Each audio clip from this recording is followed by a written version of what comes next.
सारियाज़ cooking को subscribe कीजिए। Subscribe का बटन क्लिक करके बेल आइकॉन को ज़रूर प्रेस कीजिए। इससे आप जान पाएंगे मेरी हर आने वाली नई वीडियो की नोटिफिकेशन। बिस्मिल्लाहिर्रहमानिर्रहीम, अस्सलाम वालेकुम। आज हम बना रहे हैं चपली कबाब। बहुत ही मज़ेदार तैयार होते हैं।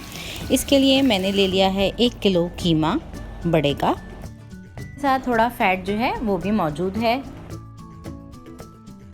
छोटी प्याज ली है बिल्कुल बारीक कटी हुई, हरा धनिया है बारीक कटा हुआ, हरी प्याज है बारीक कटी हुई, और यहाँ पे मेरे पास है मोटी वाली हरी मिर्चें चॉपर में डाल के मैंने उसको पीस लिया।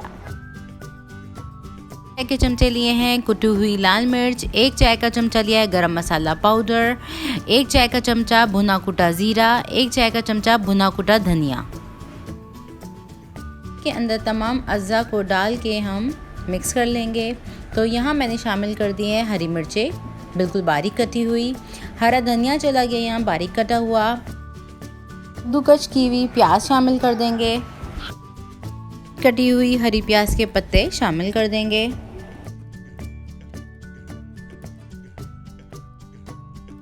तमाम स्पाइसेस को शामिल कर देंगे। कुटा भुना धनिया, कुटा भुना ज़ीरा डाल दिया, कुटी हुई लाल मिर्चें डाल दी और गरम मसाला पाउडर शामिल कर दिया। नमक शामिल कर देंगे और नमक अपने हिसाब के मुताबिक आप डाल दीजिए जितना आपको चाहिए हो। और इसी के साथ 1 अदद अंडा शामिल कर देंगे। अंडा शामिल कर दिया है यहाँ हमने, और इसी के साथ मैंने यहाँ पे लहसुन अदरक का पेस्ट शामिल कर दिया है 2 चाय के चमचे। इसी के साथ मैंने 3 चाय के चमचे भुना हुआ बेसन जो मैंने तवे पे भून लिया था, हल्का सा रोस्ट किया और हमने डाल दिया इसके अंदर 3 चमचे। चीज़ें डालने के बाद इसको अच्छे से मिक्स कर लीजिए। और यहाँ मैं अब शामिल कर रही हूँ अनारदाना। अनारदाना मैं डालना भूल गई थी, तो अनारदाना मैंने डाल दिया है और इसको हम अच्छे से मिक्स करने के बाद इसको शेप दे लेंगे। जो कीमा इस्तेमाल किया है उसके अंदर थोड़ा सा फैट मौजूद था। अगर आप रूखा कीमा यूज़ कर रहे हैं तो इसमें थोड़ा सा बटर या घी शामिल कर सकते हैं, 1 चाय का चमचा।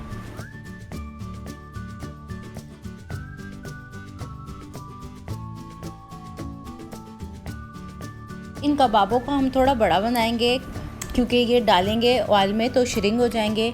तो इसको मैंने काफ़ी बड़ा बड़ा जो है वो बना के, और इसके ऊपर मैंने टमाटर इस तरह से काट के लगा दिए हैं। और अब हम इसको फ्राई कर लेंगे। मीडियम से हाई हीट पे हम इसको पहले डालेंगे। हम तेल में जब हम कबाब को डालेंगे तो डालने के बाद हम आँच को जो है वो कम कर देंगे। कि हम इसको इतनी आंच पे जो है वो पकाएंगे 15 मिनट तक। मिनट के बाद हम इसको ध्यान से पलट लेंगे। तो देखिए यहाँ पे जो कबाबों का कलर है इतना अच्छा सा गोल्डन कलर आया है। इतनी आंच पे आप पकाइए तो ऐसे ही कलर आएगा। तो यहाँ मैं इसको पलटने के बाद 15 मिनट के लिए और मज़ीद पकाऊंगी और फिर हम इसको निकाल लेंगे। हाँ, बाकी के कबाबों को भी हम निकाल लेंगे। आज की रेसिपी जो है वो हमारी रेडी हो गई है। आई होप कि आपको अच्छी लगे। नेक्स्ट रेसिपी तक के लिए मुझे इजाज़त दीजिए। अल्लाह हाफ़िज़।